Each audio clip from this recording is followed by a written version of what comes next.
안녕하세요, 발전소장입니다. 여러분, 나이가 들수록 근육에 힘이 점점 없어 느낌을 받으시나요? 갱년기 증상으로 평소 입던 옷도 작아지는 등 스트레스를 받고 계시나요? 허벅지와 다리가 너무 약해 고민하고 계신다면 오늘 영상을 끝까지 시청해 주시기 바랍니다. 자, 그럼 오늘 영상 시작합니다.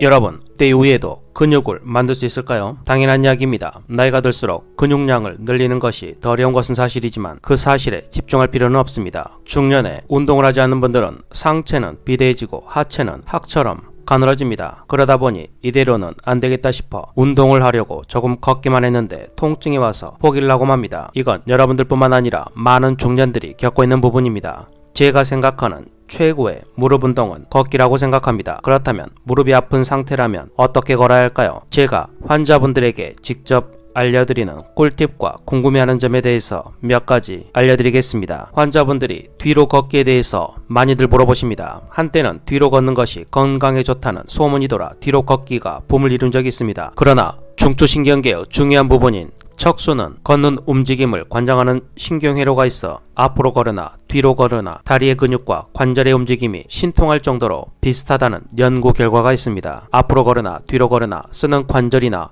근육이 비슷한데 굳이 뒤로 걸어야 할 이유가 있을까요? 넘어질 위험도 있고 다른 사람이나 나무에 부딪힐 우려가 많은데 재수 없으면 뒤로 넘어져도 코가 깨진다는 속담이 있습니다. 의학적으로 볼 때 뒤로 넘어져 코가 깨지면 재수가 좋은 것입니다. 뒤로 걷다가 넘어지면 머리가 깨집니다. 뇌출혈이라도 생기면 사망 내지는 큰 장애에 이릅니다. 앞만 보고 씩씩하게 걸어도 충분합니다.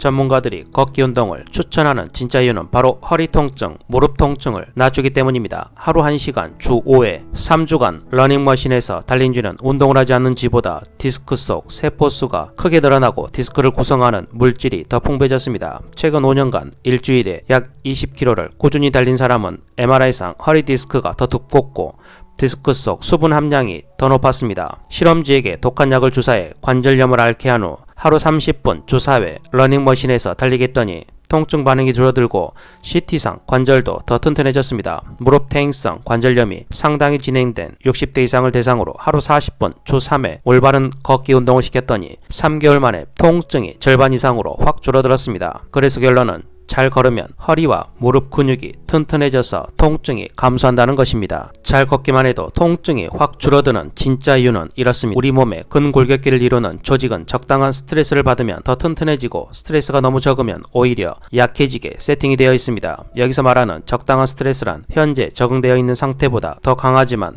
손상을 주지 않을 정도의 강도를 말합니다. 그래서 걷기를 통해서 손상된 디스크와 무릎에 적절한 과부하를 걸어주면 적응하는 과정을 통해서 더 강해지는 것입니다. 단 손상된 상태이므로 과도한 과부하에 매우 민감한 경우가 많습니다. 과부하가 조그만 돌을 지나쳐도 약이 되기보다 독이 되기 십상입니다. 따라서 가장 적절한 과부하를 걸어주는 것이 무엇보다 중요하고 그런 의미에서 통증이 생기지 않는 범위에서 걷는 것보다 더 적절한 과부하는 아직 발견하지 못했습니다. 그래서 결론은 통증이 없는 걷기 운동은 허리 디스크와 무릎 연골의 최고의 명약이란 이야기입니다. 그렇다면 중년인 우리는 하루에 얼마나 걸어야 할까요? 대부분 환자들에게 얼마나 걷는지 물어보면 명확하게 답을 하는 분들이 없습니다. 무작정 걷는 것보다는 내가 얼마나 걸었는지 확인해야 좋습니다. 예를 들면 하루에 60분 정도 걸으면 8시간 앉아있는 동안 생긴 좌독을 없앨 수 있습니다. 스마트폰 앱을 사용해도 좋지만 가볍게 걸으면 1분에 약 80보, 경쾌하게 걸으면 100보,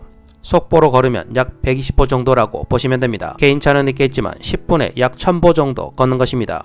즉 만보를 걸었다면 약 1시간 40분 정도 걷기 운동을 한 것입니다. 참고로 분당 100보 정도의 경쾌한 걸음으로 걸을 때 평균 속도는 시속 약 4.5km 정도 됩니다. 즉 1시간 걸었다면 6000보의 걸음을 시속 약 4.5km 정도 걸은 것입니다. 물론 통증이 없는 범위에서 걸어야 합니다. 그렇다면 허리 무릎 통증 없이 걷기 위해서는 어떻게 해야 할까요? 걷기 운동은 달리기만큼 강한 충격을 주지 않지만 끊임없이 발로 땅을 딛는 동작을 반복하게 됩니다. 크지는 않지만 반복적인 충격을 받는다는 것입니다. 잠시 걸을 때는 걷는 자세가 큰 문제가 되지 않습니다. 하지만 하루에 운동 삼아 30분에서 1시간 정도 매일 걷는다면 자세를 신경 써야 합니다. 허리를 자연스럽게 뒤로 젖혀서 요추 전만 자세를 만들고 허리를 꼿꼿이 세웁니다. 장기침을 했을 때 마지막에 복부에 느껴지는 힘을 유지하며 천연복대 상태를 만듭니다. 이때 허리 통증이 너무 심한 사람은 그냥 요추 전만 자세만 유지하셔도 됩니다. 그리고 양쪽 날개뼈가 등 뒤쪽에 붙는다는 생각으로 가슴을 활짝 열고 턱을 가능하면 높이 치켜들어 거만한 자세로 걷는 것입니다. 이때 팔은 자연스럽게 펴서 흔들고 가속도가 붙으면 팔꿈치를 가볍게 구부려도 좋습니다. 발은 발 뒤꿈치부터 닿게 체중이 발바닥을 지나 앞꿈치 쪽으로 옮겨가도록 걸으면 됩니다. 이때 발의 각도는 일자가 아닌 약 7도 정도 바깥으로 향하는 것이 고관절과 무릎에 무리가 가지 않습니다. 그렇다면 잘못된 걷기는 무엇일까요? 발끝이 심하게 밖으로 돌아가는 것을 팔자걸음이라고 합니다. 이 걸음을 고치지 않으면 무릎에 필연적으로 무리가 오고 엉덩이 근육 사용이 줄어들어 운동의 효과가 떨어집니다. 팔자로 걷는 분들은 엉덩이 근육 중 대둔근과 중둔근의 약화로 오는 경우가 많습니다. 따라서 단순히 걷기 자세만을 고치려고 애쓰는 것보다 엉덩이 근육 강화 운동을 같이 해야 합니다. 엉덩이 근육은 대퇴사두근, 종아리 근육과 함께 걷기 운동에 매우 중요한 근육입니다. 5분 이상 걷기 시작하면 허리가 자주 구부러지는 어르신들이 많습니다. 엉덩이 근육, 척추 기립근을 포함한 코어 근육이 약해졌을 때 나타나는 전형적인 현상입니다. 대부분 세월이 흐르면서 오는 근감소증이 가장 큰 원인입니다. 허리가 무너지지 않게 엉덩이 근육과 활배 근육을 강화하는 운동은 조만간 영상으로 제작해서 올려드리겠습니다. 너무 아픈데 그래도 걸어야 할까요? 걷기 운동이 명약인 건 알겠지만 너무 아픈 분들이 있습니다. 대부분의 통증은 힘 받는 연부 조직의 손상이나 연골 아래에 있는 뼈에서 받는 스트레스 반응 때문에 일어납니다. 따라서 적절한 염증 조절과 운동 과부하를 피하는 것이 정답입니다. 척추와 관절의 과부하를 피하는 운동을 꾸준히 하면서 기다려야 합니다. 시간이 걸리기 때문에 인내심이 정말 필요합니다. 과부하를 피하는 가장 좋은 방법은 통증이 없는 범위에서 운동을 하는 것입니다. 즉 통증이 생기기 직전이나 통증이 생기는 시점까지만 운동하고 몇 시간 쉬었다가 다시 걷기 운동을 하는 것입니다. 그래서 따로 시간을 정하지 말고 10분, 30분에서 1시간 정도 소화를 시킨 후 통증이 없는 범위에서 운동을 하는 것입니다. 대부분의 척추관절 통증과 무릎관절염은 스스로 악화시키는 동작과 행동만 하지 않으면 시간이 지나면 저절로 낫게 우리 몸은 세팅이 되어 있습니다. 어느 정도 통증에서 자유로워졌다면 이제 하프 스쿼트를 해보는 것입니다. 먼저 우리가 알고 있는 스쿼트의 정석 먼저 알아보겠습니다. 첫째, 다리는 골반이나 어깨 너비 정도로 벌립니다. 둘째, 무릎은 가능하면 발가락보다 앞으로 나가지 않도록 합니다. 하지만 고관절이 심하게 찝히는 분들은 살짝 앞으로 나가면 오히려 고관절에 무리가 덜 오기 때문에 참고하시기 바랍니다. 셋째, 엉덩이는 의자에 앉는 느낌으로 뒤로 빼면서 천천히 내려옵니다.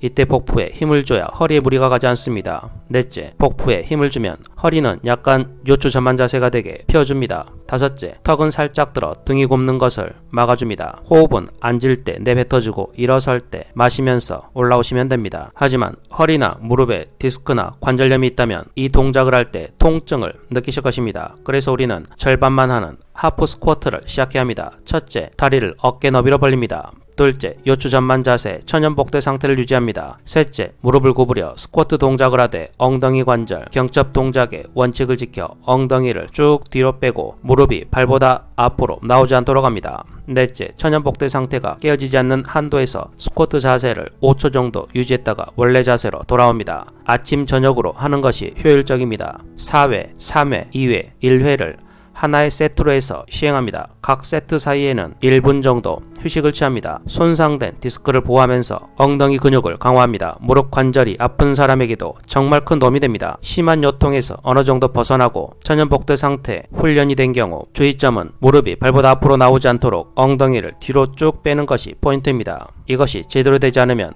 허리, 무릎 모두 더 아파집니다. 너무 깊지 않게 앉도록 해야 합니다. 하체 근육이 너무 부족해 균형 잡기가 힘들면 고무밴드를 이용해 주시면 됩니다. 이 간단한 운동 하나로 여러분의 허리, 엉덩이, 무릎에 큰 선물을 안겨줄 것입니다. 오늘은 이렇게 허리, 무릎, 통증 있는 중년들이 언제 어디서나 돈 들이지 않고 할 수 있는 운동법과 통증에 관한 이야기를 들려드렸습니다. 우리의 몸은 정말 정직합니다. 우리가 애쓰고 노력한 만큼 정말 좋아집니다. 이렇게 쌓인 근육은 우리가 겪고 있는 통증을 감소시켜 줄 것입니다. 오늘도 영상을 끝까지 시청해 주셔서 정말 감사합니다. 오늘 영상이 유익하고 여러분의 삶에 도움이 되셨다면 구독, 좋아요, 알림 설정 부탁드리고 댓글에 발전소장님 정말 꾸준히 따라했더니 좋아졌어요 라고 남겨주시고 매일 시간 나는 대로 따라하시면 정말 좋아질 것입니다.